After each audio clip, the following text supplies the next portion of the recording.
পাগলামিটা আমাদের আছে এবং থাকবে। এই পাগলামিটা থাকলেই কিন্তু আমরা কাজগুলো করতে পারবো।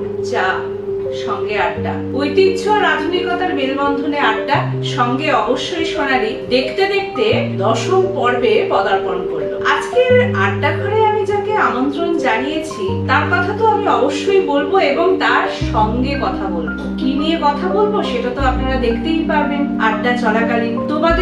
আপনাদেরকে তোদেরকে কিন্তু সঙ্গে চাই। ঐতিহ্য আর আধুনিকতার মেলবন্ধনে আড্ডা তখন আমরা আধুনিকতার কথা বলবো, ঐতিহ্যের কথা বলবো, সবটাই মিলে মিশে থাকবে। আজকে যাকে আমন্ত্রণ জানিয়েছি তার নাম তো কি সেটা বলছি। তার নামের মানে হচ্ছে কিচিরমিচির বা মৃদু শব্দ, যার অনুভূতির প্রকাশ হচ্ছে স্নিগ্ধ অনুভূতির প্রকাশ। তার সঙ্গে যতবারই আমার দেখা হয়েছে নানান অনুষ্ঠানে, মঞ্চের মধ্যে, মঞ্চের বাইরে, রাস্তায়, সবসময় তার স্নিগ্ধ ব্যবহার আমাকে মুগ্ধ করেছে। সেটি কি তার মুখোশ নাকি তার এটি সহজাত, সবটাই আজকে জেনে নেব। নামটাই বলা হয়নি। যার দীর্ঘ 25 বছর ধরে আবৃত্তি নিয়ে চর্চা,